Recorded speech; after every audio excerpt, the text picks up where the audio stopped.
ito pong pinapasabi po ni Kalinga Prab. Ito po ipatungkol sa mga reactors naman ni Kalinga Prab mismo. Ito po, dalawang bagay po kasi yan. Merong mga reactors talaga si Kalinga Prab na recognize niya. At siyempre po, meron naman po si Kuya Bal Santos Matubang. So sa pagkakataon pong ito, si Kalinga Prab ho, may binanggit siya.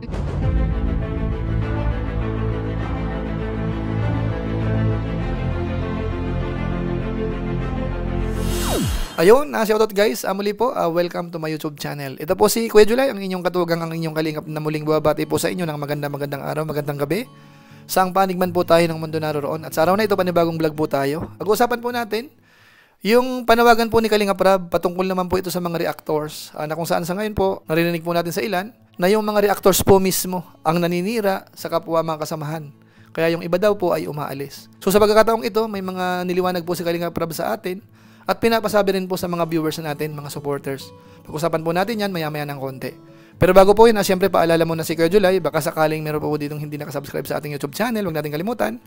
July Paunil, tapos pakipindot lang po yung notification bell button para lagi po tayong updated sa aking mga video upload. Tapos yung ating Facebook page po, July Paunil 2.0, pwede naman po nating i-follow at saka po pwedeng i-like. So maraming salamat po. At sina Kuya Bal Santos Matubang, Kalinga Prab po, suportahan po sana natin. At isama naman natin yung ating mga kasamahan sa Team Kalingap, mga Lingap partners po yan, hanay ng mga reactors, hanay ng mga vloggers, mga katukatuwang po, at lahat po na Team Kalingap. So maraming salamat po sa inyong lahat.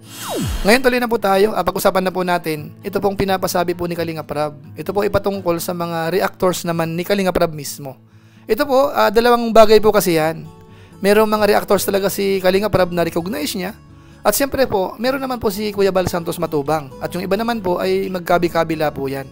So sa pagkakataon pong ito, si Kalinga Prab ho, may binanggit siya. Patungkol po doon sa ilan na narinig po natin, na masyado daw ng babalahura naman sa mga kasamahan. Siguro naman po hindi kaila sa atin, na may mangilan-ilan po talaga na napapansin po natin, na talagang medyo agresibo ho kapag ka nag-react. Yung mga gano'n naman po, hindi naman natin pwedeng pakialaman yan. Siguro po, yun naman ang style po nila. At hindi po natin pwedeng patigilin yan, kabayan po natin. Dahil tayo po, ay isa rin po sa mga reactor, mga kasamaan po natin yan. Kung sakasakali man po, hanggang advice lang yan. Pero ang talagang nakaka-under sa kanila ay sina Kuya Bal Santos Matubang po mismo. At saka po si Kalinga Prab doon po sa iba. Kaya ang binanggit po ni Kalinga Prab po dito, meron siyang ilang recognized reactor sa ngayon. At siguro po, kasi self-serving naman kapag binanggit ko pa, ipapakita ko lang po sa screen. Ito po yung binanggit ni Kalinga Prab sa akin.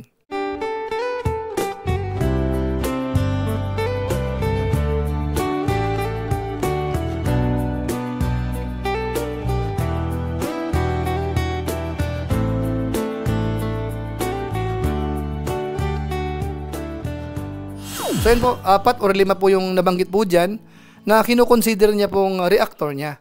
Tapos yung highlight niya, doon daw sa hindi kasama doon, kung sakasakaling may mga issue na papalaban ng kung ano-ano, parang labas daw po si Kalinga Prab po doon. Yan po ang gusto niya pong liwanagin. Bagamat siyempre po, alam naman po natin na kung sakasakaling hindi po na-recognize ni Kalinga Prab, sila naman po ay under naman po kay Kuya Bal Santos Matubang. Ngayon po yung patungkol sa pinaglalaban po nila, ayoko pong pakialaman. Kasi malay ho natin, may pinaglalaban naman sila.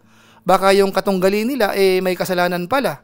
So mahirap yun. So kumbaga po, babalansin ho talaga yan. Kumbaga ho, punto por punto. Ano ba ang topic? Anong usapan? So maganda po liwanagin. Sino ba ang may problema? Sino ang may mali? Ito ho ba ay related doon sa ilang mga sponsors na umalis? So dapat po klaro po yan. Bagamat siyempre po isang bagay ang alam po natin sa ngayon, talagang marami hong mga nagsasalita against sa Kalingap. Ang tawag nga po ng Kalingap sa kanila ay antay. So hanggang ngayon po, hindi naman po humihinto yun. At yung iba nga po, pareho naman wala sa Kalingap. Sila na po nag-aaway-aaway So hayaan po natin sila. Kung anong mga paglalaban nila, at tayong mga nanonood lang, alam ho natin sino ang may katwiran, sino ang wala, sino ang kahiya-hiya. So atin na lang po yun, huwag na nating sabihin. Kasi baka may magtampo pa. Pero ang punto po ni Kalinga Prab po dito, huwag isisisi po sa kanya. Ang nangyayari po kasi, kapag may issue yung ilang reactor, sila ang nasisisi. Kaya niliwanag po ni Rab na ang kanyang official reactor ay yung pinakita ko po sa inyo kanina. Bagamat yun po ay parang partial pa lang po yun. Kasi kumbaga, nag-observe pa si Kalinga Prab ho, na sana nga po ay maging marami rin kami. Kaya panawagan ko po sa mga kasamaan ko pong Kalingap reactors, medyo po ipakita natin kay Kalinga Prab ho, yung tipong magugustuhan niya tayo, para at least sama-sama po tayo dito sa pag-react sa mga vlog niya. Alangan naman kaming 4 lang or 5, di ba po? Mas maganda marami, mas masaya. Kaya sana ho, nasa diskarte po natin yan. Kung paano tayo mag-react, kung sakaling manonood si Rab, magugustuhan niya ba or hindi. Kasi kung sakasakali okay yung reaction po natin, makikita na kahit paano ay nasa ayos. pabor sa kalingap, imposibleng hindi po kayo mapansin. Yun naman po ang panawagan ko po sa inyo. Kasi ayoko po na kami lang.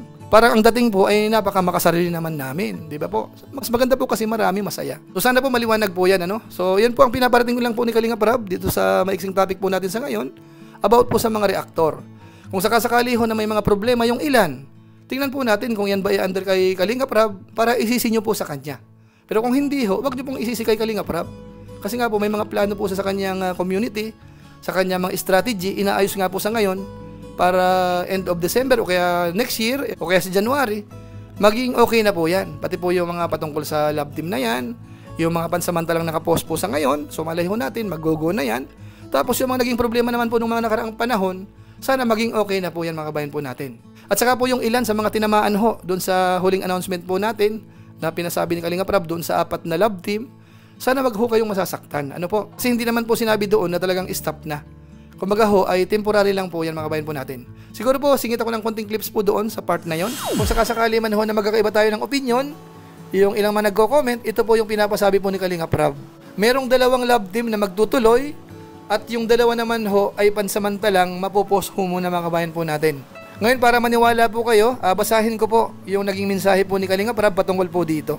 Sabi niya, Edsy, Franjoy, tuloy pa Ninong. Mikris at Jomcar ang post muna. Kasi doon nagmula ang bashing at bawal na yung vlogger na sponsor or collector. So yun po, maliwanag ho So lumalabas po sa ngayon, yung Franjoy at saka po Edsy, tuloy po yung pagbablog.